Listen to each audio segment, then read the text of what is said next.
1강 문학의 감상 원리에서 현대시부터 나와 있습니다. 여러분 현대시가 낯설진 않으실 거예요. 왜냐면 중2 때까지 계속 내신에도 현대시가 포함이 됐으니까.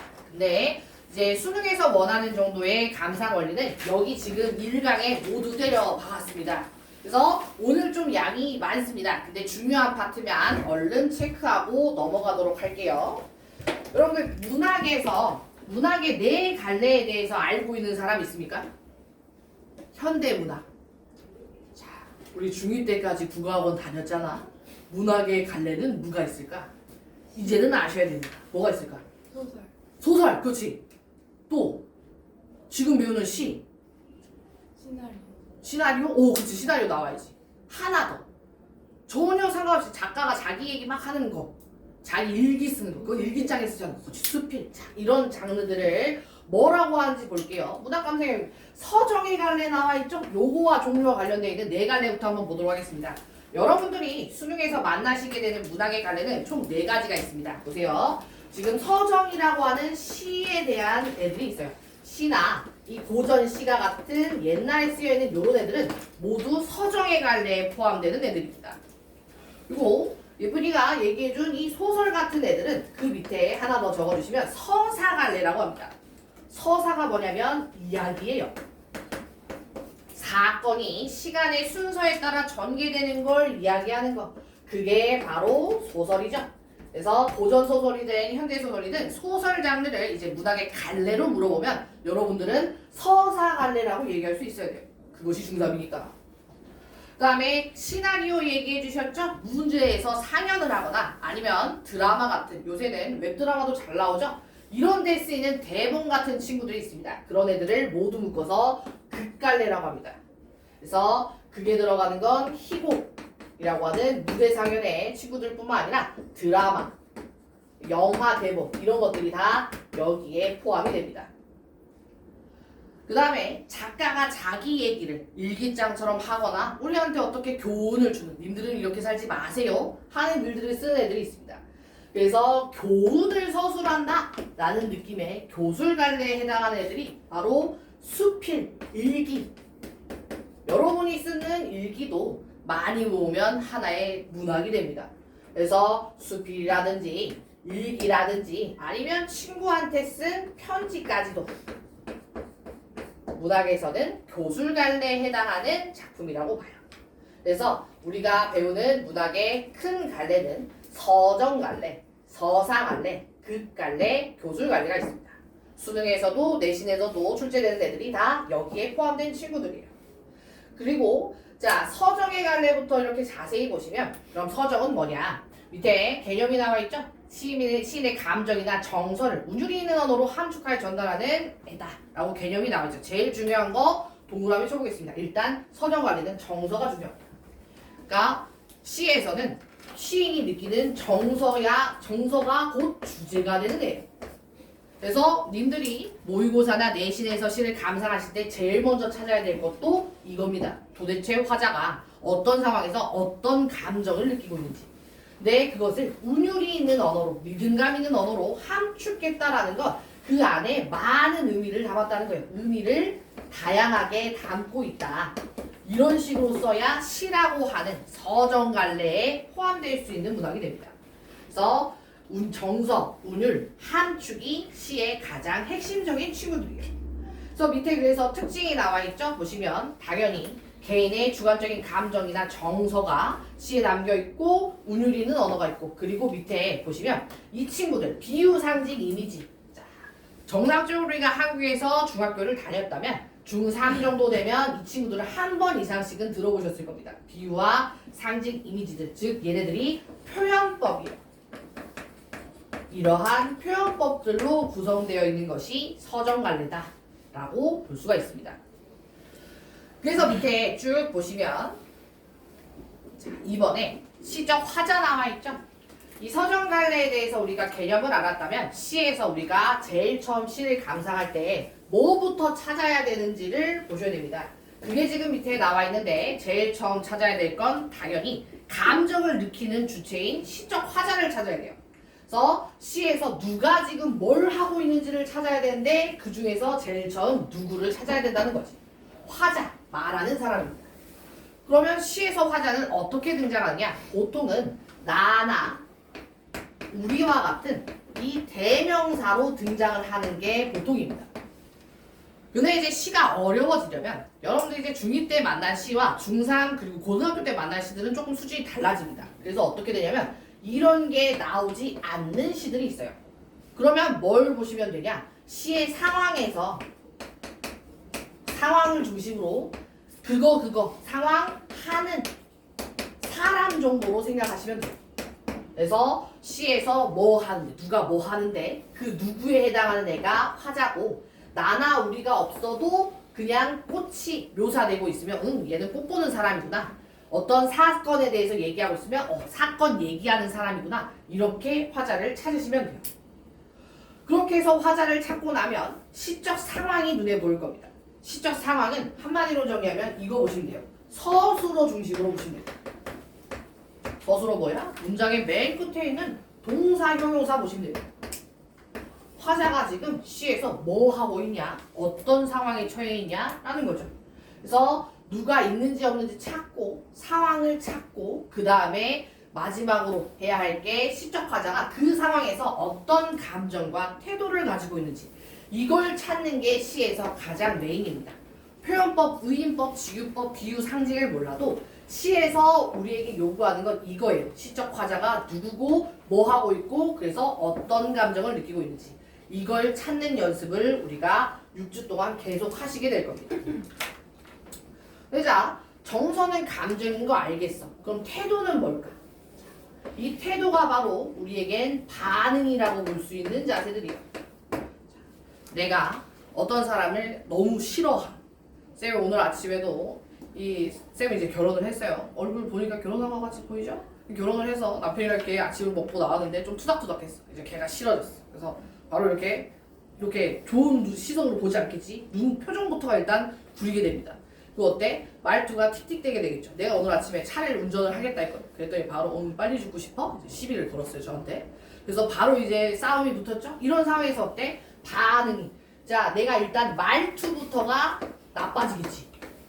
시선 처리, 표정 이런 거에서 상대방에 대한 내 감정이 보이겠죠. 이걸 우린 태도라고 합니다.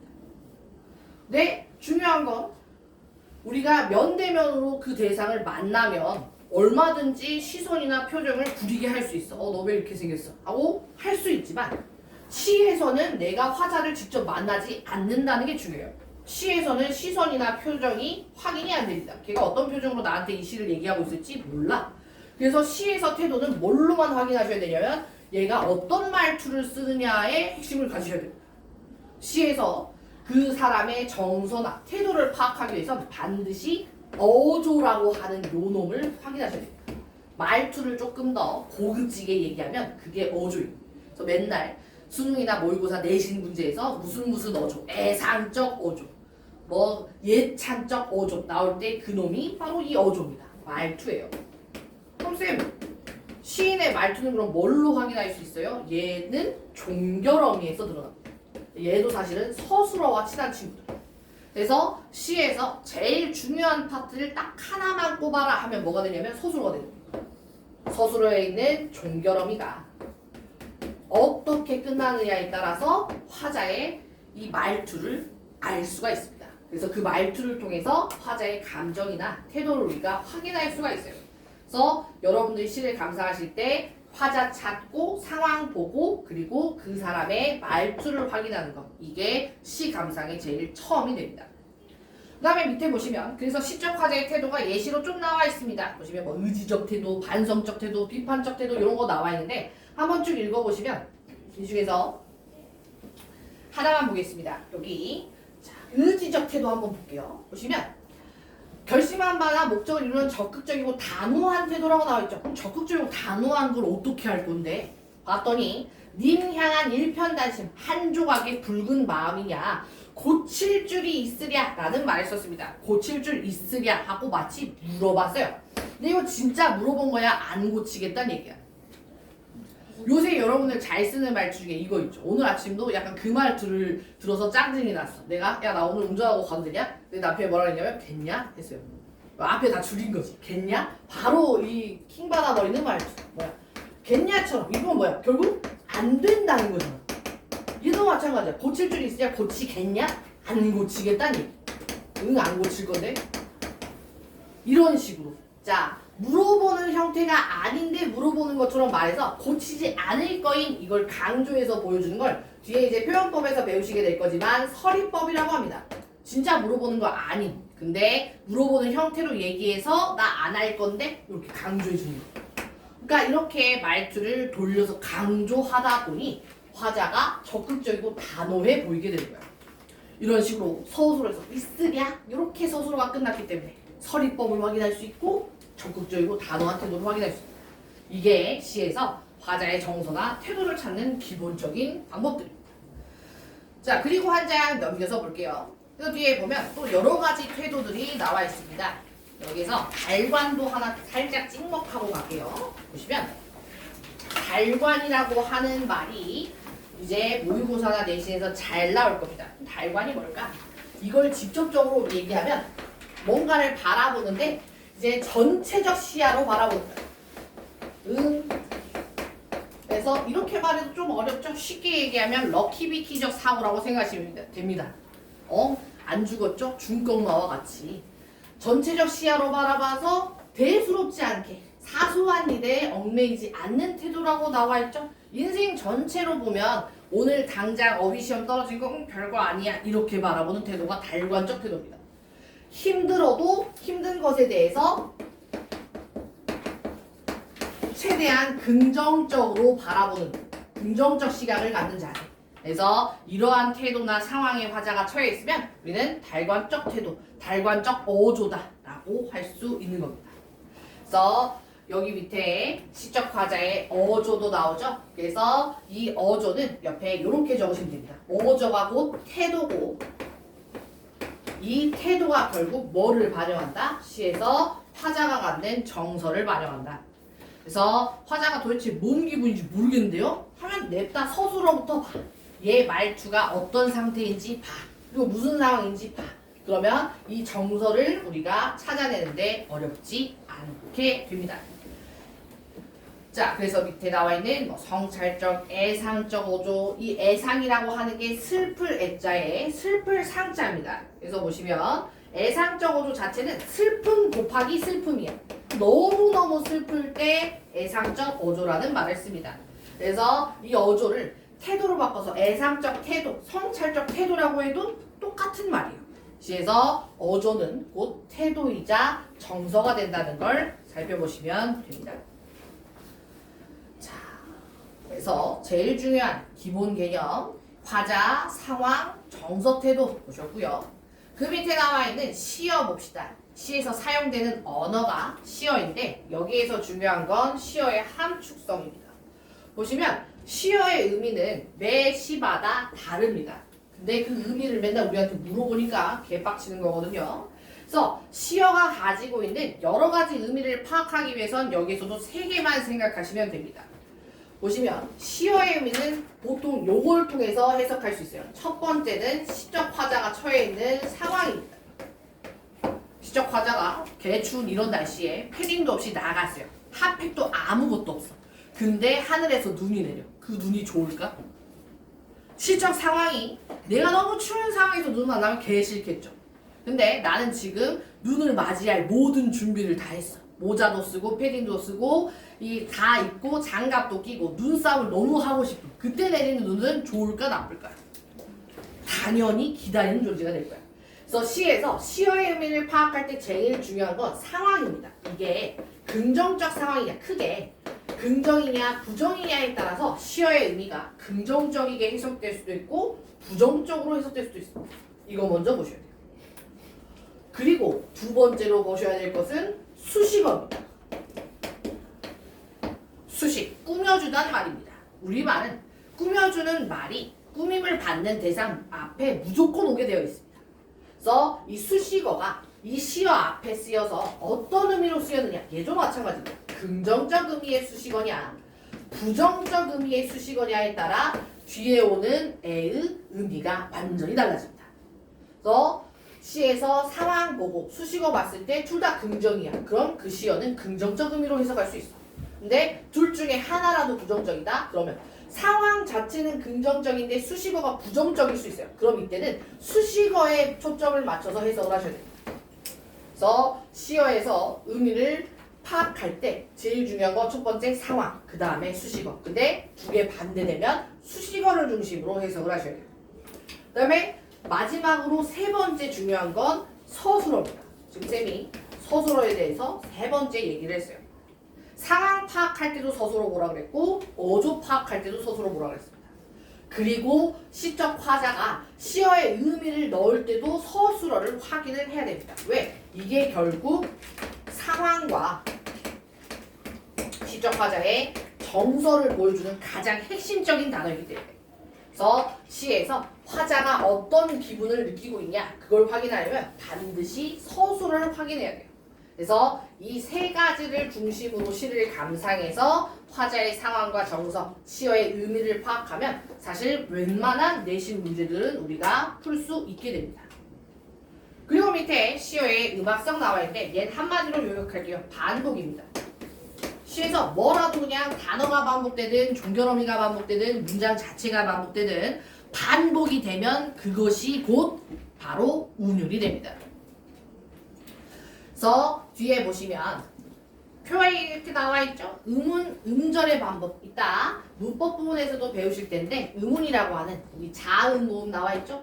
여기에서 보면 갈래갈래 갈린 길에서 기역과 미율이 계속 반복되고 있어요. 이런 거의 반복도 심지어 운율이 됩니다. 시어의 반복 당연하고요. 음절 수가. 자, 이 글자 수가 중요한 건 주로 고전 시가입니다. 고전 시가에서 글자 수 몇 글자 썼음? 7자, 5자로 나눌 수 있음? 똑같은 글자 수를 계속 봄바람, 하늘하늘, 넘노는 길, 연분홍 살구꽃이 눈을 틉니다. 와 같이 글자 수 반복하면 이것도 운율이 됩니다. 그 다음에 문장 구조, 특히나 음성 상징어, 얘네들은 모두 상징부사에 해당하는 친구들인데 요런 애들이 반복되면 무조건 운율이 됩니다. 그러니까 우리가 시는 원래 읽어야 되는 애들인데 사실 우리가 스카에서 문제 풀 때 어떻게 읽을 거야? 바로 쫓겨날걸? 카페에서는 뭐 읽는다 쳐. 그래서 이런 경우 뭘로 확인할 수 있다? 그냥 반복되는 애를 찾으면 운율은 바로 찾을 수 있다. 그리고 밑에 시어의 형상성, 심상 나와 있습니다. 보시면 얘는 한마디로 요약하면 이미지입니다. 심상이라고 하는 말 자체가 마음속에 떠오르는 생각들, 이미지들이라는 뜻이에요. 그래서 밑에 보시면 시인이 전달하려는 관념 동그라미. 이 관념이란 말은 이제 계속 나올 겁니다. 관념을 한마디로 요약하면 얘는 생각이에요. 시인이 전달하려는 생각이나 추상적인, 이 추상적인의 반대가 구체적입니다. 쉽게 말하면 눈에 안 보이는 거예요.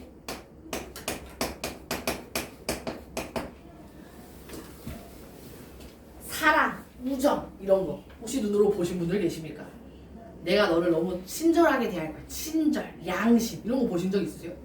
만약에 여기 그걸 보신 분이 계시면 여기 계시면 안 돼. 일단 나사 가야지. 그걸 사람의 눈으로 확인할 수 없는데 보는 건 불가능하고. 이런 눈에 안 보이는 것들을 시인이 우리한테 말을 해주고 싶어. 내가 이런 상황에서 이런 감정을 느껴서 말해주고 싶어. 근데 그걸 어떻게 말할 거야? 그러니까 이런 눈에 안 보이는 것들을 뭐 하기 위해서? 구체화하기 위해서 사용하는 애들이 이미지입니다. 내가 눈에 안 보여. 내가 너를 사랑하는데 사랑하는 거 어떻게 뭘 말로 표현할 수가 없어. 그러니까 어때? 널 보면 내 가슴이 터질 것 같아. 그럼 가슴이 터지는 이미지는 우리가 머릿속으로 상상이 가능하다. 날 얼마나 좋으면 가슴이 터진다는 거지? 이렇게. 그래서 시에서 이미지라고 하는 건 화자가 눈으로 우리한테 직접 보여줄 수 없는 생각이나 이런 사랑, 우정 같은 추상적인 대상들을 상상이 가능한 구체적인 대상으로 바꿔놓는 걸 얘기해요. 그래서 우리한테 가장 구체적으로 느껴질 수 있는 게 제일 처음에 나와 있는 감각적 심상입니다. 사람이 가장 먼저 느낄 수 있는 게 감각이야. 그럼 우리 감각 5가지 한번 얘기해 볼까요? 뭐 있지? 일단 시각, 눈으로 보는 거. 그 다음에 촉각. 그 다음에 또 청각, 후각, 미각. 그쵸? 이 5가지 감각.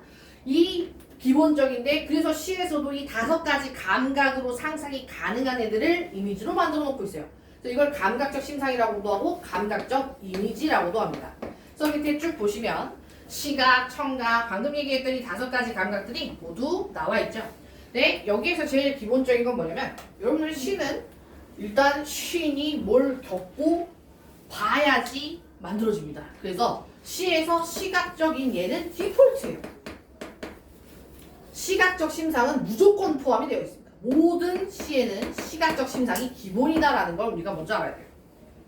그래서 시각은 기본적으로 포함이 되어 있는데 여기에 이제 더하면 귀로 들을 수 있는 걸 넣는지 아니면 피부로 느낄 수 있는 걸 넣는지 코로 냄새를 맡을 수 있는지 미각인지 이런 것들이 추가적으로 들어가는 거예요.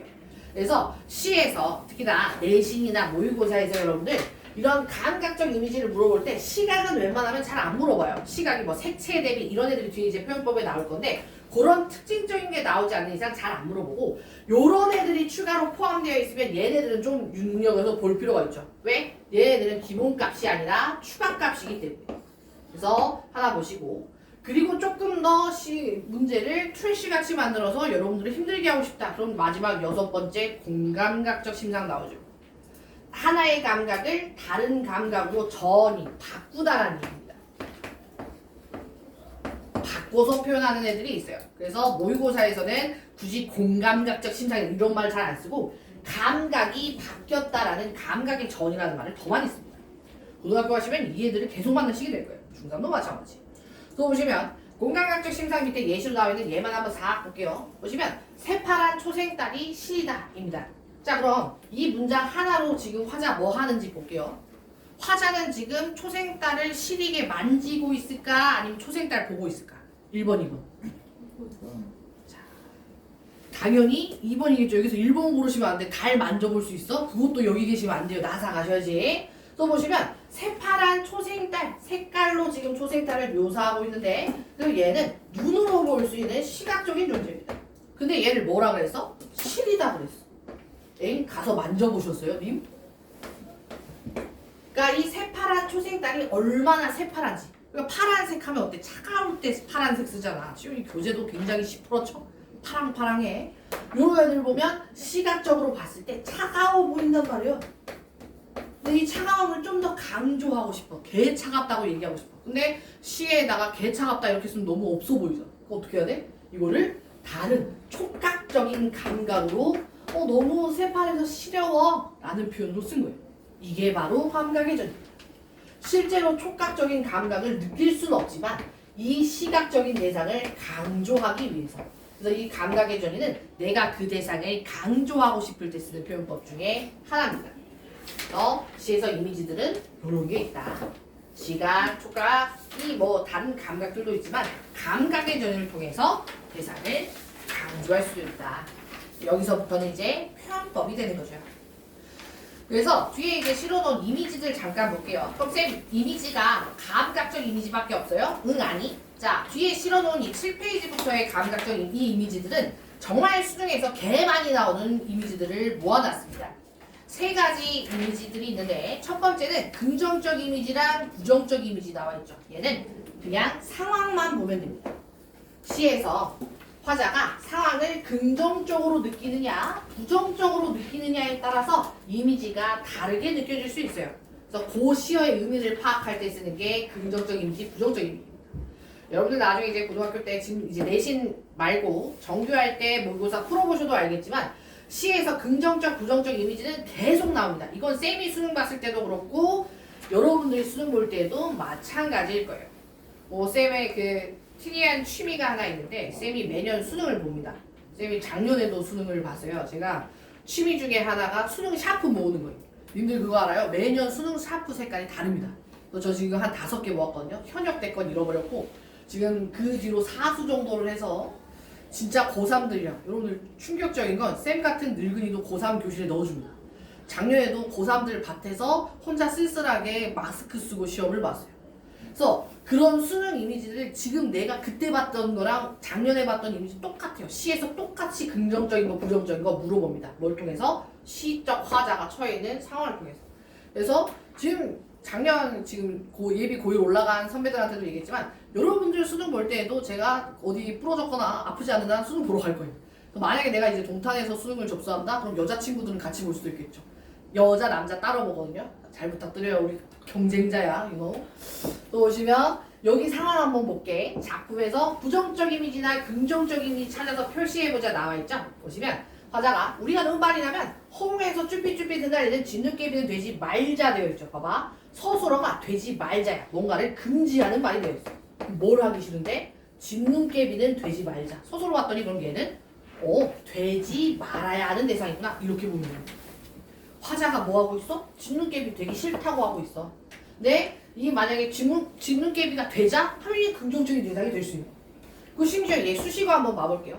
허공에서 쭈삣쭈삣 흩날리는 뭔가 쭈삣쭈삣거리고 약간 선생님 강의실 들어와도 돼요. 쭈삣쭈삣 이런 거 약간 찐따 느낌. 그래서 이런 진눈깨비는 애초에 수식어부터가 부정적이야. 그럼 얘는 부정적인 상황에 부정적인 대상이구나 이렇게 볼 수 있는 거야. 근데 자 뒤에 보면 그래서 밑에 사람들이 사는 말 가장 낮은 것으로 따뜻한 한방눈이에요. 뭐가 차이예요? 얘도 눈이고 얘도 눈인데 근데 보면 얘는 되어 내리자라고 얘기하고 있어요. 화자가 얘가 되고 싶대. 그럼 얘는 긍정적인 대상이에요. 심지어 얘는 한방눈이 따뜻해요. 뭔 소리야 눈인데. 근데 수식어 뭐라고 써주고 있어? 굳이 따뜻하다고 넣어주고 있어요. 그러니까 얘랑 얘를 완전히 다른 수식어와 서술어를 통해서 묘사하고 있죠? 이렇게 찾으면 돼요. 화자는 지금 진눈깨비 되기 싫고 한방눈이 되고 싶구나. 이 안에 어떤 뭐 시대적인 배경 한추적 이런 건 다 시험에서 문제 줍니다. 우리가 할 수 있는 건 화자가 되고 싶은 존재와 되고 싶지 않은 애가 뭔지 그래서 뭘 긍정하고 뭘 부정하는지 요런 거 정도를 찾아낼 수 있는 거 이게 시에서 묻는 긍정과 부정의 이미지. 그 다음에 밑에 싹 보시면 상승과 하강 이미지 얘는 더 쉽습니다. 방향만 보면 돼. 푸른 하늘에 닿을 듯이 그럼 올라가야지. 근데 밑에 보시면 마침내 호수 속 깊이 거꾸로 가라앉아 그럼 내려가야지. 이게 지금 상승과 하강의 이미지입니다.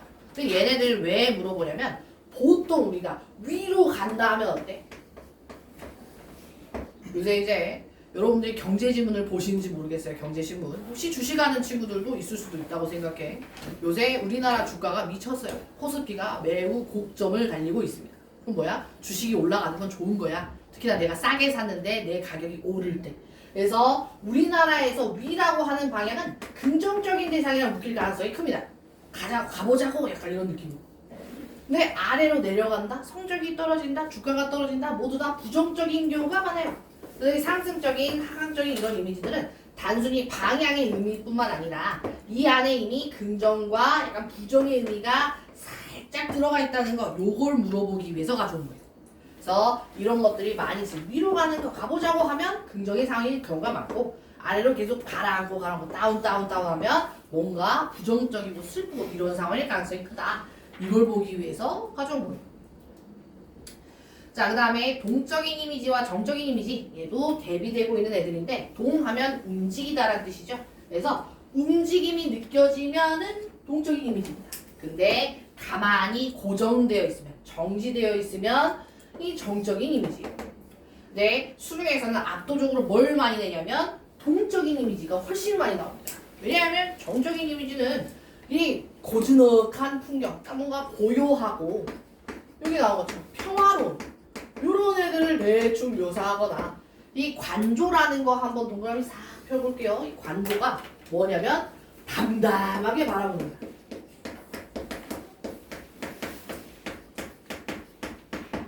너 거기 있지? 하고 여러분들 쌤이 이렇게 담담하게 바라보는 이게 관조야. 근데 이런 태도들이 나오면 시적 화자가 어떤 정서인지 보기가 좀 쉽지 않아요. 시에서는 정서가 주제인데 정서가 잘 안 드러나는 이런 평화로운 시? 안 돼. 잘 안 나옵니다. 근데 뭔지는 알아둬야 돼. 그래서 보시면 밑에 박목원의 시에 나와 있는데 먼 산, 청운산, 산은 자산 이런 건물이나 산을 화자가 바라보고 있는데 얘네들은 발 달려서 도망갈 수 없죠. 그냥 거기 정지되어 있고 내가 봐야 돼. 이런 애들이 정적인 이미지입니다. 느릅나루 이 12구비를 청노루 맑은 눈에 노루는 얼마든지 뛰어다닙니다. 가끔 등산하다 보면 만날 수 있는 애들이죠. 그리고 등산하는데 만났는데 걔가 악 하고 비명 지르면 걔는 100% 고란입니다. 그래서 요런 애들은 움직일 수 있으니까 동적인 이미지. 밑에 구름도 마찬가지. 구름은 한 곳에 정지되어 있지 않죠? 바람이 부는 대로 흘러가요. 이런 애들이 동적 이미지. 이런 식으로 시에서 두 개의 이미지를 대비해서 주제를 내는 경우도 있어요. 그래서 움직이면 동적 이미지, 멈춰 있으면 정적 이미지 요 정도만 찾으면 됩니다. 이런 것들이 수능에서 종종 이미지 문제로 나오는 애들이에요. 자, 그럼 끝입니다. 현대시는 여러분들이 요런 정도만 다 읽어낼 수 있으면 수능에서도 다 할 수가 있어요. 왜 뒤에 자고 있는 거 아니지? 고개 숙이고 있으면 쌤이 직접 가서 어루만져 드리니까 조심하셔야 됩니다. 고개 드시고. 그래서 보시면 이러한 이미지와 운율과 화자의 특징 이런 것들을 다 살펴봐야 됩니다. 그래서 밑에 보시면 2021 3월 9일 학평이죠. 근데 이제 내년에 내년이지.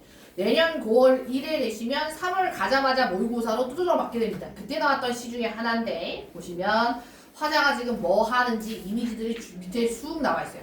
논두렁에 서서 자 시를 볼 때는 제일 처음 뭐부터 봐야 되냐면 반드시 제목부터 봐야 됩니다. 왜? 제목에 화자가 어떤 상황에 처해 있거나 아니면 화자가 어떤 대상을 바라보고 있는지 이런 것들이 나올 가능성이 크기 때문에 지금 이성선의 논두렁에 서서라는 제목 봐봐. 그럼 얘 뭐 하고 있는 거야 얘들아? 그렇지, 논두렁에 그냥 서 있는 거임. 그럼 논두렁에 서서 너 뭐 하는데? 하고 시로 들어가십니다. 논두렁에 서서 니 뭐 함? 하고 봤더니 밑에 자 가라앉은 논두렁에 고인물을 본다. 오케이, 얘 지금 고인물 보고 있네. 근데 그러면서 뭐래요? 고인물을 봤더니 화자의 정서 바로 나오고 이건 굉장히 친절한 겁니다. 마음이 해피해졌어요. 응? 고인물 봤는데 갑자기 행복해졌다고? 정서가 나왔어. 그럼 이제 나머지 내용에서 뭘 찾아야 돼? 너 왜 행복함? 이유를 한번 찾아볼게. 나뭇가지가 꾸부정하게 비치고 햇살이 번지고 날아가는 새 그림자가 잠기고 나의 얼굴이 들어있다. 어디에? 이 고인물에. 화자가 자기가 보고 있는 애들을 쭉 나열해서 보여주고 있어. 그래서 오케이 그럼 얘네들이 있다고 행복한 거야? 하고 봤더니 그 이유가 여기에서 붙여야 되겠죠. 늘 홀로이던 애가 얘가 독고다이였네. 늘 혼자였는데 그들 누구? 나뭇가지, 햇살, 날아가는 새랑 함께 있잖아. 고독이 사라졌잖아. 그래서 다 해피하잖아. 이렇게 보는 거야. 그래서 누가 높지도 낮지도 않다. 모두가 아름답다. 화자가 느끼는 두 번째 정도 나왔어요. 아름답게 느끼고 있어요. 지가 보는 풍경. 행복하고 아름다워. 그 안에 나는 거꾸로 서 있는데 그 거꾸로 서 있는 모습이 원래 내 모습인 것처럼 아프지 않아. 오히려 너무 좋아. 이런 상황으로 보여지고 있죠. 그러니까 화자는 지금 어때? 화자 지금 뭐하는 상황이야? 논두렁에 고인물 보는 상황이야. 그래서 고인물 안에 있는 이런 애들을 쭉 봤어. 그래서 뭐 한대? 행복하대. 그럼 끝이요.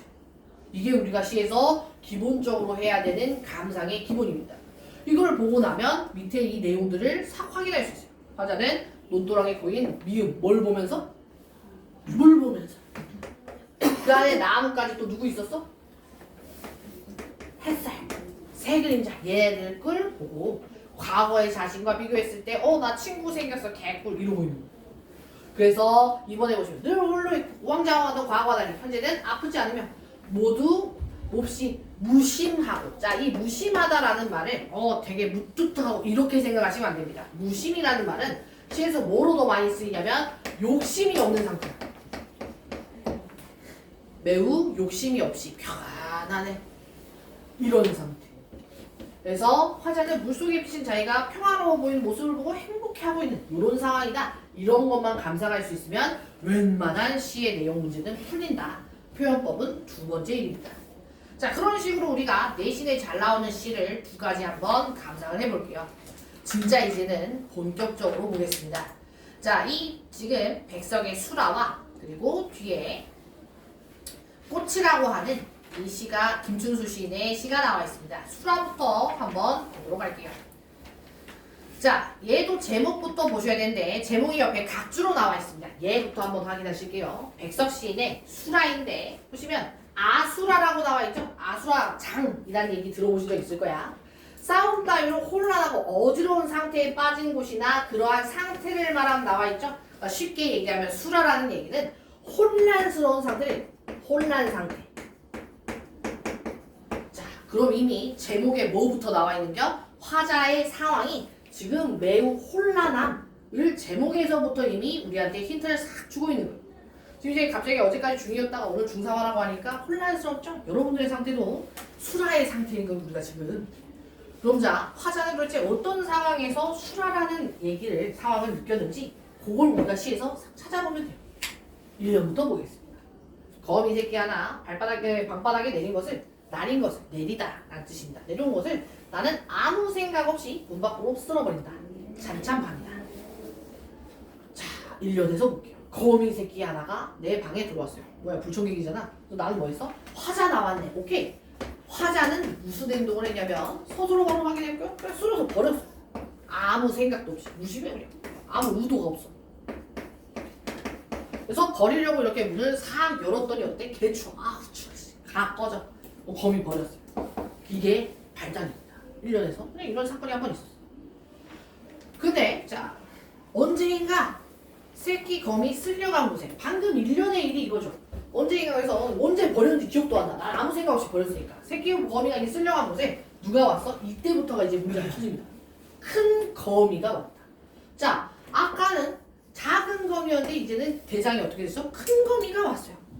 나는 가슴이 짜릿한다. 자, 여기에서 화자가 갑자기 정서가 들어. 찌릿 뭐야? 갑자기 뭐 데스티니 이거야? 아니? 잠깐만. 내가 거미 새끼 버렸는데 너는? 이렇게 되는 거야. 나는 또 큰 거미를 쓸어 문 밖으로 버리면 화자는 여전히 문 밖으로 버리고 있어요. 근데 자, 아까는 아무 생각 없이 우리 집이요 나가세요 이렇게 버렸다면 이때는 뭐라고 했어? 한 바퀴, 찬 바퀴라도 새끼 있는 대로 가라고 하며 서러워한다 동물. 화자의 정서가 지금 이렇게 변화했어요. 처음에는 아무 생각이 없었는데 두 번째는 어때? 이 큰 거미한테 야, 가족이랑 어떻게든 다시 만나렴. 아까는 그냥 우리 집에 나가세요 했는데 이때는 제외해. 밖이라도 내가 미안해. 너 새끼 밖에 버렸어. I'm so sorry. 나가세요. 나가서 친구, 자식, 가족이랑 만나세요 하고 있는 거야. 지가 지금 가족 하나를 해치시켰는데 이렇게라도 제외하길 바라면서 슬퍼하고 있죠. I'm so sorry. 미안해. 그렇게 해서 아린 가슴이 싹기도 전. 자, 보면 화자가 죄책감을 느끼고 있는 걸 알 수 있어요. 거미 버리지 말걸. 엄마가 있었어?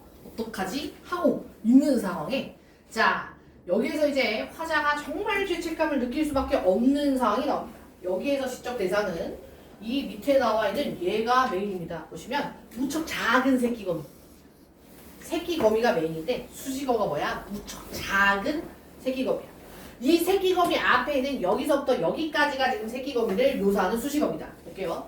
어디서 좁쌀만한 알에서 갓 깬 듯한, 쉽게 말하면 사람으로 봐서 어때요? 신생아야. 엄마 응애 하는 거미가 발도 채 서지 못한 너무너무 작은 거미가 짱 좋네 시인 그걸 발견했네.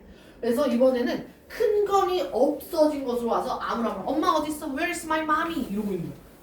자, 상황이 매우 심각해졌죠. 심지어 자식 하나 큰 자식 버린 것도 모자라서 이제 어때? 이 조그만한 새끼 거미도 엄마를 잃었어요. 가족을 잃었어. 그래서 어때? 화자는 가슴이 메이는 듯 정서가 나옵니다. 진짜 죄책감 맥스. 큰일 났다. 내가 한 가족, 거미 가족을 박살내버려. 그래서 이 죄책감에 어떻게 행동을 합니까? 내 손에 오르기라더라고. 미안해. 엄마 있는 대로 데려가 줄게. 일로 와봐. 어쩌쩌쩌 하는데 분명히 울고불고 할 이 작은 것, 이 새끼 거미에 대해서 얘기하고 있죠. 이 작은 것은 나를 무서워하면 인간 저리 가세요. 우리 엄마 어디 갔어요? 하면서 나를 서럽게 한다. 지가 해체시켜놓고 죄책감에 미안 I'm so sorry 하고 서러워지고 있어요. 아주 슬프죠. 그래서 나는 이 작은 것을 보드라운 종이에 혹시나 깨질까 이런 작은 종이에 받아서 또 문 밖으로 버렸어요. 그렇다고 집에 초대해 주진 않아. 문 밖으로 버리면서 마찬가지로 뭘 소망하고 있어요? 나머지 내가 버렸던 다른 거미들이 가까이 이것에 걱정을 하고 엄마 왔어? 근데 동생은? 했을 때 그 동생의 걱정을 하며 있다가 쉬 만나기나 했으면 이 얘네들 거미 가족이 제외하긴 했으면 좋겠다고 생각하면서 슬퍼하고 있습니다. 이게 끝이에요. 시상황 보면. 자, 그러면 여기에서 혼란스러운 상태는 뭘까? 1번 화자의 인성이 빠른 상황, 2번 거미 가족이 해체된 상황. 뭘까요? 당연히 2번입니다. 화자는 그거를 뭐라고 생각하고 있어? 아수라장이라고 생각을 하는 거야. 거미 가족이 자기라고 하는. 거미 가족의 의도는 아무것도 없었죠. 인간이라고 하는 갑자기 거대한 존재가 와서 이 거미 가족을 산산조각 내버렸어. 그 상황을 제목인 수라로 표현하고 있습니다. 그래서 자, 이 내용을 뒤에서 이만큼만 읽어내도 우린 다 한 거야. 화자 슬픔. 뭐 했는데? 거미 가족 해체시켜서. 이 정도만 읽어도 되는데 내신에서는 어느 정도까지 보는지 우리 11페이지에서 살펴보면 이렇게 나와 있습니다. 보시면 이 작품에서는 해체된 가족 공동체의 아픔과 회복에 대해서 얘기하고 싶었대. 근데 그걸 누굴 통해서 얘기한 거야? 거미를 통해서 얘기한 거야. 왜? 사실 이 백석이 수라라고 하는 시를 썼을 때가 일제강점기입니다. 그러니까 거미 가족이 해체된 것처럼 우리나라의 가족들이 해체된 게 매우 일상적인 일이었어. 지금으로 상상하면 저기 우크라이나, 너무 슬프지만 러시아와 전쟁 중인 우크라이나 생각하시면 될 것 같아요. 거기처럼 이 전쟁으로 인해서 해체돼버린 가족 공동체의 아픔을 뭘로 표현하고 싶었던 거야? 거미 가족의 이별로 얘기하고 싶었던 시가 사실 이 시입니다. 근데 우린 이걸 모르잖아. 쌤, 저는 그냥 거미 가족 헤어지고 그거 화자가 했고 개쓰레기구나 하자 이렇게만 읽었는데요? 그래도 괜찮아. 상황을 읽었잖아. 이러한 상황들에 대한 것들은 시에서 이미 보기로 줍니다. 이따 보기 문제에서 보실 거예요. 그러면서 어때? 쉬 만나길 바래, 재회하길 바래 라는 얘기를 계속했기 때문에 회복되길 바란다는 얘기를 읽어낼 수 있다라고 말하고 있는 거예요. 그래서 특징에서 좀 중요한 걸 싹 보면 특정 대상을, 시적 대상을 의인화. 자, 거미 가족들은 사실 아무 생각 없이 진짜 갔을 수도 있죠. 사람처럼 우리가 거미가 정서가 있다고 느끼진 않아요. 근데 정서가 없는 애를 있는 것처럼 얘기했기 때문에 의인화라고 할 수 있죠. 요 밑에 점층적 나와 있습니다. 얘 나오면 계단을 생각하시면 돼요. 계단을 아래에서 위로 올라가듯이 어떤 상황이 심화되거나 확대되는 것을 우리는 점층법이라고 합니다. 그 어때? 처음에 거미 새끼 아무 생각 없이 그냥 갖다 싹 버린 건 아무 상관없었어. 괜찮았어. 거기서 끝났으면 해피엔딩 됐어. 근데 엄마 거미 오고 완전 아기 거미 오니까 상황이 점점 이 화자를 쓰레기로 몰아가는 상황이 됐죠. 그래서 이런 것들이 점층적으로 상황을 심화한다. 볼 수 있는 부분이고, 그다음에 마지막 세 번째 보시면 거미를 문 밖으로 버리는 화자의 반복된 행위가 나와 있죠. 계속 가세요. 근데 이 행위가 약간 의미는 다릅니다. 시상의 전개 보세요. 시상이 바로 시인의 생각입니다. 시인의 생각. 정서의 변화는 뭘 통해서 이루어졌어? 거미 새끼 밖에다가 계속 버리는 걸로 이루어졌어. 그래서 시상 전개 방식 물어보면 화자가 자신의 생각과 정서를 어떤 방법으로 이야기해주고 있어? 이걸 물어보는 거예요. 근데 여기서는 이런 행위가 반복돼서 1년, 2년, 3년이 전개가 됐다. 그래서 밑에 짜임이 우리가 방금 확인한 거, 그러니까 우리는 이걸 확인한 거야. 짜임을 확인한 거야. 시에서 누굴 버렸고 왜 버렸고 어떤 상황에서 어떤 감정을 느꼈는지 이걸 읽어내는 게 짜임을 읽어내는 방식이었고, 그래서 시적 화자의 정서를 알 수 있었죠. 화자는 나인데 그냥 나도 아니고 거미 가족을 해체시킨 나입니다. 그러면서 나중에 죄책감을 느껴서 어떻게든 얘네가 재회하기를 바라는, 소망하면서 그것에 대한 어떤 죄책감과 슬픔을 느끼고 있죠.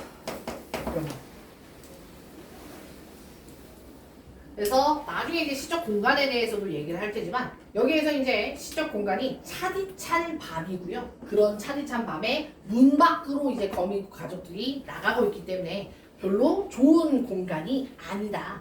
거미 가족이 버려진 공간이자 재회가 이루어질 수 있는 공간으로서의 문 밖이랑 이 차디찬 밤, 차갑다라는 촉각적 심상을 통해서 되게 추운 겨울을 상징하기도 하고 가족들의 해체를 상징하기도 하고, 이런 것들은 우리가 시에서 이렇게 특징적으로 보여준 이런 걸 통해서 확인하시면 돼요. 그래서 거미 가족이 매우 불쌍하구나 이 정도만 느꼈으면 되고, 그래서 제목의 의미 가족들이 모두 뿔뿔이 흩어져 버린 이런 상황들이 아수라와 같은, 사실 불교의 지옥을 얘기하는 말이기도 합니다. 지옥 같은 현실이구나, 이런 식의 시를 화자가 썼구나 하고 감상할 수 있어야 되는 거예요. 자, 두 번째 시도 한번 간단하게 볼게요. 얘는 학교 혹시 천재박 쓰는 사람? 반송 천재 창비인가? 반송은 창비죠. 그다음에 솔빗은 미래인일걸? 그치? 그러면 얘는 좀 관련이 없을 수 있는데 김춘수의 꽃은 얘는 천재박. 예당에서는 작년 1학기 시험 범위가 얘였습니다. 그래서 그래도 한번 봐야 돼. 서구도 봐둬라. 서구도 천재박임. 그래서 얘가 중3 교과서에 수록이 되어 있습니다. 1학기에 무조건 나올 거예요. 보시면 꽃이라고 하는 시가 나와 있습니다. 그럼 얘도 제목부터 봐야 돼. 꽃이야, 플라워. 그럼 얘가 이렇게 명사로 끝났잖아, 얘들아. 그럼 얘가 시적 대상일 가능성이 큽니다. 그럼 얘를 무슨 대상으로 썼는지 우리가 좀 봐야겠죠. 자, 시의 내용 한번 보면 얘는 시가 아까보단 좀 짧습니다. 근데 내용이 좀 깊어요. 중요한 부분만 얼른 보겠습니다. 보시면 내가 그의 이름, 화자 나와 있습니다. 화자 뭐 하고 있냐면 내가 그의 이름을 불러주기 전에는 그는 다만 하나의 몸짓에 지나지 않았다. 즉 화자가 누군가의 이름을 불러줘야 되는데 아직 안 불렀어. 그랬더니 시적 대상인 그는 화자가 있고 화자가 바라보는 대상인 그가 있습니다. 대상은 그냥 하나의 몸짓이었어요. 뭐라고 이름이 붙여지지 않은 대상. 그러니까 얘는 이름이 없는 애야. 근데 자, 내가 그의 이름을 불러주었을 때, 그러니까 집이나 나연아 이런 식으로 이름을 불러줬을 때 그는 나에게로 와서 뭐가 됐대? 꽃이 됐다. 오모, 얘가 제목이 나왔네. 즉, 자, 하나의 몸짓과 꽃의 차이, 이걸 봐야 됩니다. 앞에서는 이름을 안 불러줬을 때는 그냥 몸짓 같은 존재였는데 나중에 맨 내 친구 좀 깨워봐. 고개가 너무 많이 내려가 있는데 괜찮아? 핀 예쁘게 찔렀는데 조심 봅시다. 그거 보면 내가 그의 이름을 불러줬더니 그가 나에게서 뭐가 됐대? 꽃이 됐대. 우리가 꽃 어때요? 예쁘죠? 예쁜 존재가 된 거야. 어떤 이름을 가진 존재가 됐어요. 그래서 나는 뭘 하고 싶냐면 내가 그의 이름을 불러준 것처럼, 즉 그에게 이름을 부여해서 나한테 어떤 의미가 있는 존재로 만들어준 것처럼 누가 나의 빛깔 제가 잘못 들었나요? 이상하다. 아까 방금 이상한 돼지 소리. 나의 빛깔과 향기에 알맞은 나만의, 자, 모든 꽃들은 색깔이 다르죠? 향기도 달라요. 그런 것처럼 나를 꽃으로 만들어줄 수 있는 나만의 이름을 불러줘요. 나한테도 누가 내 이름을 불러줬으면 좋겠어. 쌤 이름 가인이라 했죠. 가인아, 너 다정하게 불러줬으면 좋겠어. 그럼 나 뭐 하겠대? 그에게로 가서 나도 그의 꽃이 되고 싶어. 그에게 어떤 의미 있는 존재가 되고 싶어. 그래서 화자의 소망이 나와 있습니다. 나는 꽃이 되고 싶어. 나의 이름을 불러주는 대상에게. 그래서 화자의 정서가 지금 되고 싶다라는 요 말에 응축되어 있습니다. 화자는 소망하고 있어요. 꽃이 되는. 어떤 꽃인데 누가 나의 빛깔과 향기, 나만이 가지고 있는 나만의 특징, 나만의 개성에 알맞는 이름을 불러줬을 때 그에게 의미 있는 존재가 되고 싶어. 그러면서 마지막 사연에 우리는 나의 확대 버전입니다. 나만 그럴 것 같아. 님들도 그렇지 않음? 님들도 모두 무엇이 되고 싶을 거야. 그게 나만의 소망일 것 같아. 님들도 그렇잖아. 나는 너에게, 너는 나에게 잊혀지지 않는 하나의 눈짓이 되고 싶어. 자, 방금까지는 꽃이었다가 이번에는 되고 싶은 존재가 눈짓이 됐습니다. 근데 얘도 수식어를 잘 봐. 보면 잊혀지지 않는 하나의가 중요합니다. 눈짓 어때? 잠깐 이렇게 찡긋하면 끝이잖아. 찡긋하면 끝인데 어때? 선생님이 수업에서 찡긋했다. 자, 밤에 잠자려고 하는데 찡긋한 얼굴이 생각나. 잊혀지지 않는. 그만큼 어때? 그 사람이 나한테 강렬하게 남았다는 얘기지. 그래서 이 시에서는 화자는 나인데 나는 소망이 있어요. 어떤 소망? 꽃이 되고 싶어. 눈짓이 되고 싶어. 어떤 눈짓? 잊혀지지 않는 눈짓. 그러니까 어떤 사람한테 의미 있는 존재가 되고 싶어. 이런 얘기를 하는 시가 바로 김춘수의 꽃입니다. 오케이? 화자가 자기 소망 얘기하고 있는 시가 얘구나. 쌤 어려운 표현도 안 썼죠?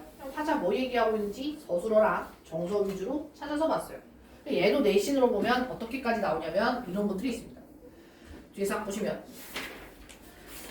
이 화자가 존재의 본질 구현 엄청 어렵게 나와 있는데 간단하게 보면 화자가 지금 의미 있는 존재가 되고 싶다라는 요 얘기를 하기 위해서 시를 썼다는 거예요.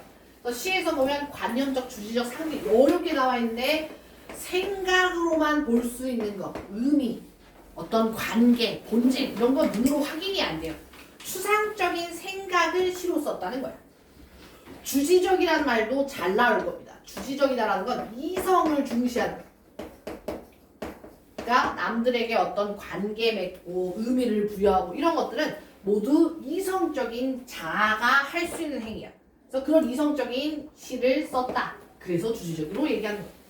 그래서 화자가 간절한 마음으로 계속 되고 싶다를 반복해서 어떤 존재에게 의미 있는 존재가 되고 싶음을 얘기하고 있는 시라는 거예요.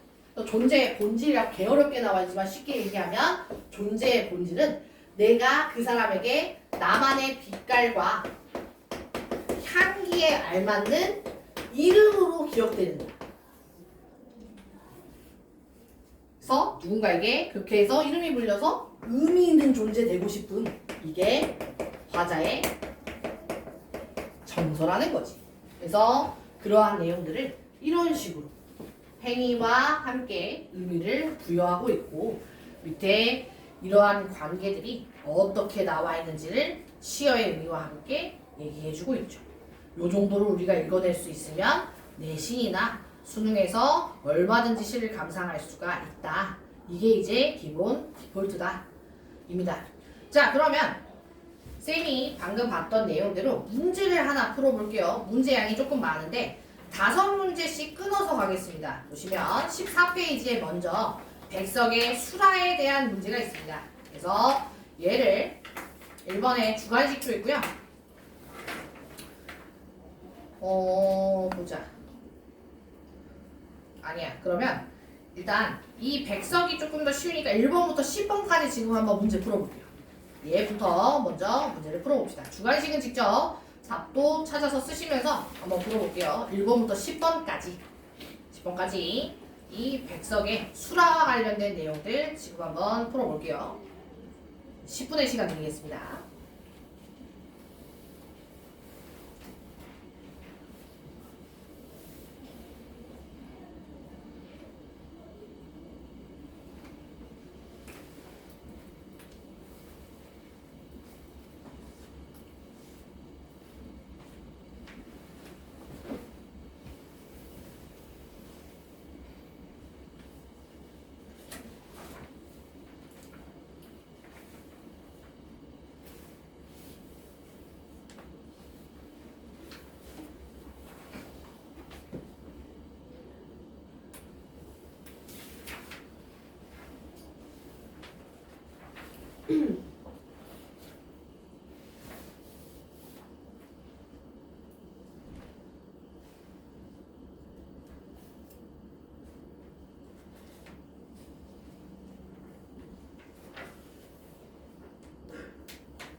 10번 같은 경우가 이 수능의 문제랑 가장 유사한 형태의 문제입니다. 그래서 한번 쭉 풀어보시면 표현법 물어보는 거, 내용 물어보는 거, 지적 대상 물어보는 거 쭉 나와 있을 거예요. 영어를 나왔습니다. 잘 보고 계신지.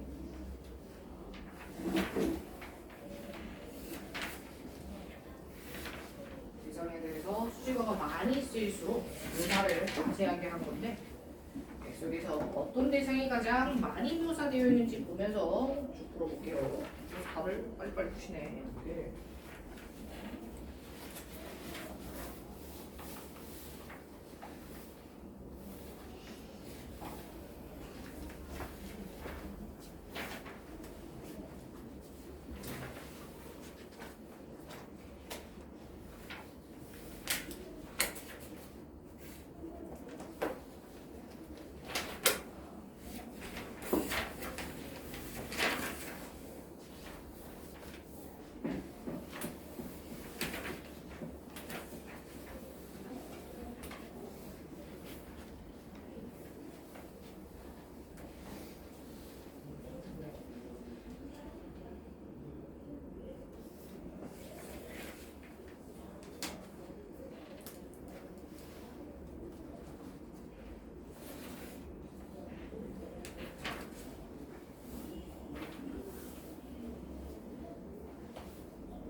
자, 계속 거기를 밖으로 쓸어서 보내고 있지만 이게 한 번은 아무 생각 없던 행동이었고 그 뒤로는 조금 생각이 담겨있죠. 그게 어떤 의미인지를 좀 생각하시면서 문제를 보셔야 됩니다.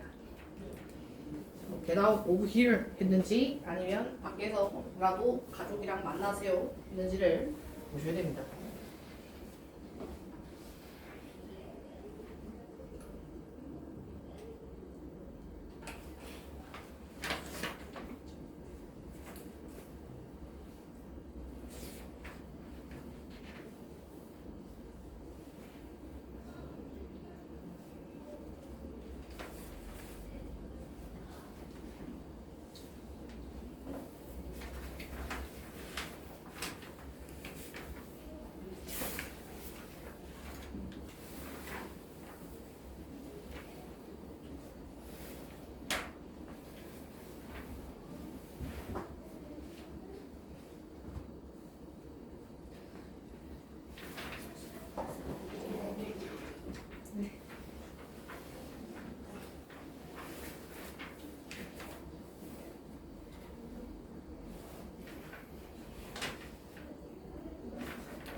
자의 감정이 어떻게 변해가고 있는지 그리고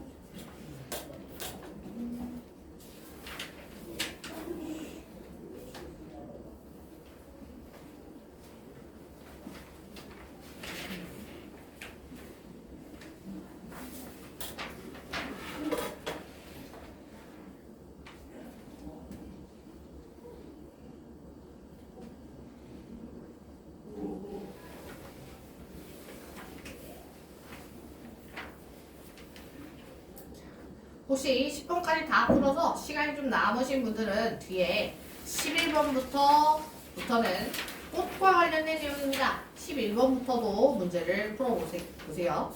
11번부터 20번까지인데 풀 수 있는 데까지 한번 풀어볼게요. 여기는 양이 좀 많아서 숙제로 드릴 부분이기 때문에 지금 풀면 숙제를 하는 게 되겠지.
자가 이름을 불러주는 행위를 통해서 대상이랑 적극적인 관계를 맺고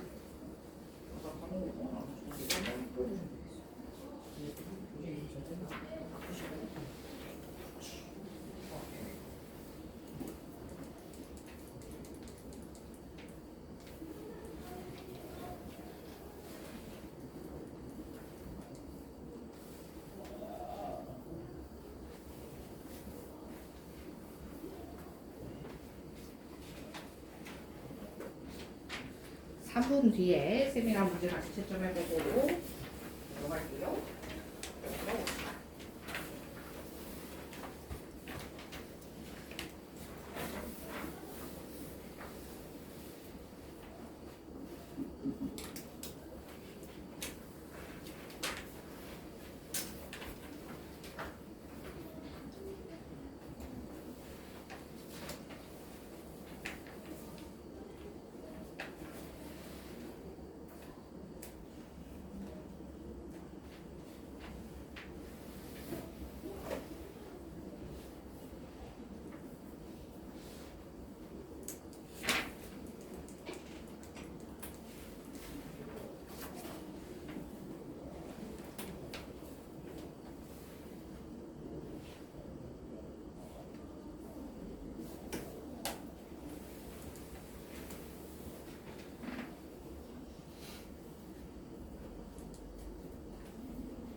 완전 모의고사 문제.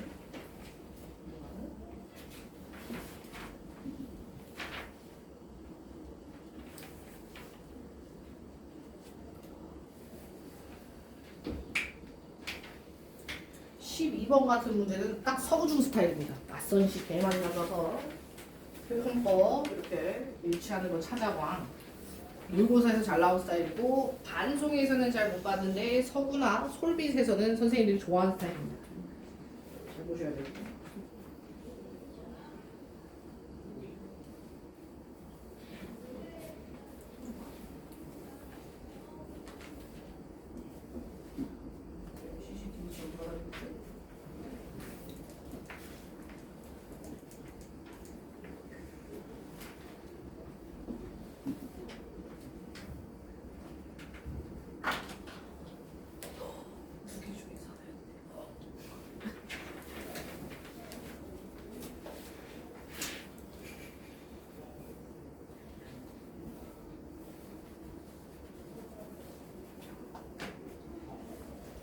뭐 여기서 숙제 다 끝내고 가시는 분들도 그냥 이렇게 했고.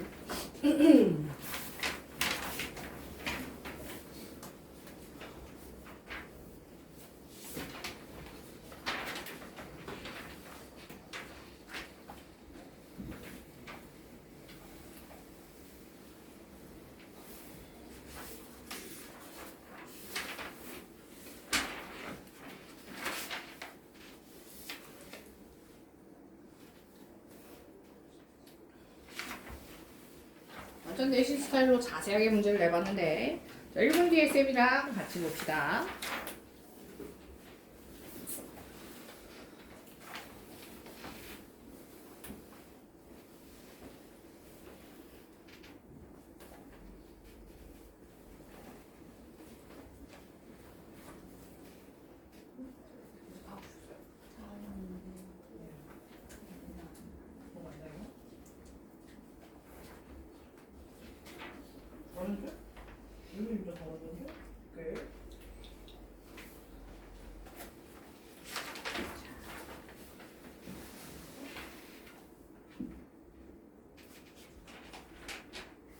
오늘 문제를 쓰면 좀 넘기면서 푸셔도 돼요. 세 개를 같이 보면 되니까.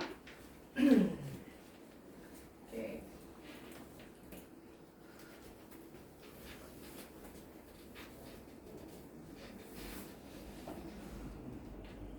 자, 시간이 됐기 때문에 쌤이랑 같이 한번 채점해 보도록 하겠습니다. 혹시 덜 풀은 친구들은 이제 채점하지 마시고 일단 다만 들으세요.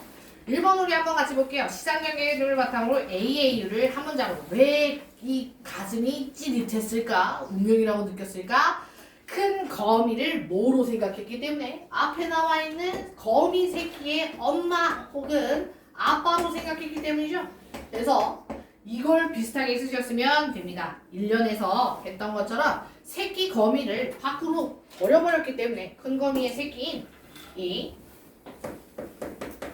거미의 새끼인 거미를 밖으로 버렸기 때문에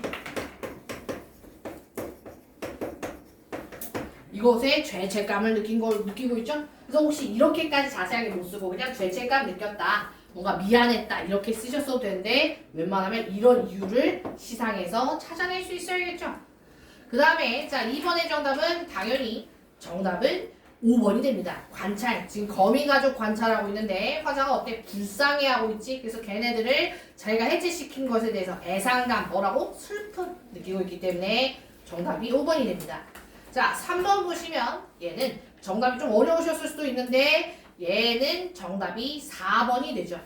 왜냐? 보시면 2연에서는 그냥 큰 거미라고 했어. 근데 3년에서는 이제 막 안에서 게임 어쩌고 수식어 짱 들었죠? 2연과 3년이 아니라 1년, 2년 제외한 3년에서만 그랬다. 자, 그래서 3년에서만 대상의 묘사가 자세했던 거 보셔야 되고, 그 다음에 4번에 보시면 정서 바로 밑에 여기 나와 있는 거 보시면 되죠? 슬퍼한다입니다. 문 밖으로 버리면서 매우 슬퍼한다, 더 슬퍼한다 이런 거 쓰셨으면 정답입니다. 자, A에서 E 중 지칭하는 거와 다른 하나 4번이죠? A에서 B, C, E까지는 모두 맨 처음에 버렸던 거미 새끼 얘기하는 거야. 근데 4번만 완전 작은 새끼 거미죠? 그 다음에 기억과 니은 비교한 거 당연히 5번입니다. 기억은 그냥 아무 생각 없이 했어. 근데 니은부터는 죄책감을 느꼈죠? 그 다음에 7번에 뭐야? 결국은 가족과의 재회의 소망입니다. 다시 만날 수 있기를 소망하고 이제 좀 더 깊게 들어가면 뭐 가족 공동체의 회복을 소망한다. 이렇게까지도 정답으로 칠 수가 있어요. 자, 그 다음에 8번 가시면 윗글에 나타난 화자의 태도는 가장 적절한 것 보시면 화자는 시적 대상을 통해서 슬픔에서 벗어나고 있다. 아니지, 더 슬퍼졌죠? 그래서 여기서 정답은 3번이 됩니다. 연민. 뭐야? 연민이 곧 불쌍하게 여기란 뜻입니다. 자기가 해체시켜놓고 좀 불쌍하게 하는 게 약간 애매하긴 한데 그래도 불쌍하게 여기고 있는 걸 이렇게 얘기해요.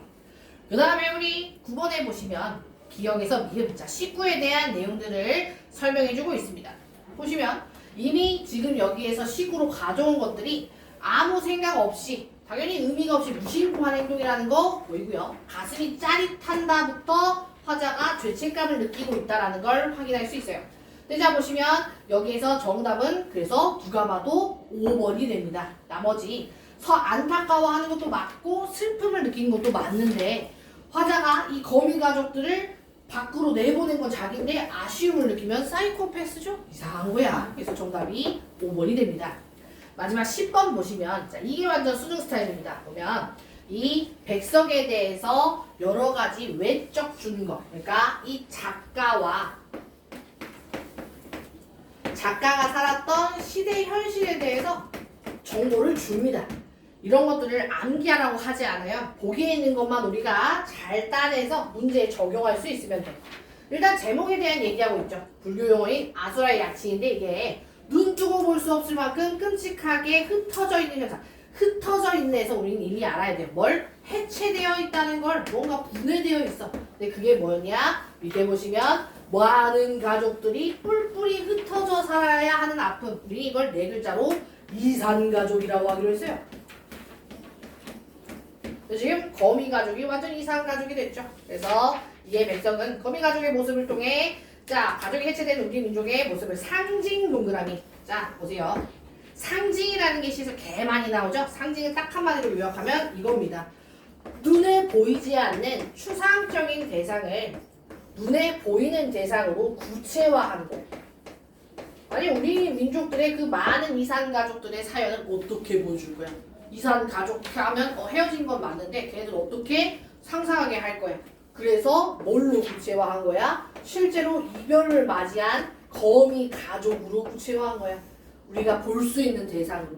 그래서 시에서 상징 나오면 뭐든지 눈에 보이지 않는 혹은 일반적인 대상을 좀 더 구체화해서 보여준 거야. 우리가 공감할 수 있게. 그리고 또 하나 생각해보면 아니 이 시는 일제강점기 때 발견이 됐거든요. 그때 발행했어. 일제강점기 때 가족 헤어져서 슬퍼하면 어때? 이 마가야로 너 지금 일본이 너네 해체시켰다고 시비 거는 거임? 하고 백성 바로 아오지 탄광 끌려가서 넥슬라이스 당할 수 있어. 그러니까 어때? 최대한 돌려 표현하려고 일부러 거미 가족을 의인화한 것도 살짝 우리가 맛볼 수 있습니다. 이러한 시대적 배경을 찍먹을 해서 문제를 싹 보면 볼게요. 나머지 선지들은 다 그럴싸하게 구성이 되어 있는데 뭐가 의심이 되냐면 얘가 문제입니다. 1, 2번까지는 그렇다 쳐. 차디찬 밤도 뭔가 비극적인 일단 춥잖아. 추운 건 별로 안 좋아. 그래서 이걸 시대적인 문제로 보면 이런 일제의 어떤 부정적인 상황이라고 볼 수 있어. 근데 문제는 문 밖으로 쓸어버리는 행동이 모두 같은 의미였냐라는 거지. 첫 번째 거미를 갖다 버리는 건 그래. 그거는 좀 아무 생각 없이 했으면 됐잖아. 근데 나중에 그때는 그 이후로부터는 계속 재회 소망을 가지고 내가 너 싫어서 보내는 게 아니라 네 가족 밖에 있으니까 기왕이면 2년부터는 3년부터는 너네가 밖에서라도 함께 있었으면 좋겠어. 나가서 얼어 죽는 건 내 할 바 아닌데 어쨌든 재회했으면 좋겠어 해서 얘기했기 때문에 이걸 통해서 가족이 해체될 수밖에 없는 상황 1년에서는 맞아. 근데 2년부터는 어때? 재회 소망 때문에 나가는 거라서 두 개 차이가 있다는 걸 보셨어야 돼. 그래서 정답이 3번이 됩니다. 이런 식으로 시 하나를 내신적으로 자세하게 풀어볼 수도 있고 수능적으로 이렇게 외적 준거 줘서 찍먹할 수도 있다. 자, 나머지 우리 꽃과 관련된 문제 아까 말씀드렸던 것처럼 11번부터 20번까지는 풀 시간이 너무 부족해서 우리가 이거는 일단 숙제로 내드릴 겁니다. 그래서 얘는 주말까지 쌤이 검사를 할게요. 주말에 이 검사 한번 할 거니까 오셔서 쌤한테 보여주시면 됩니다. 그때 검사할 테니까 앞으로 오시고 그때 한번 진행을 하도록 할게요. 자, 벌써 화장실에 가려는 몸짓을 살짝 느꼈는데 저희 10분간 쉬었다가 비문학과 문법을 깔끔하게 정리하고 퇴근해 보도록 하겠습니다. 쉬시죠.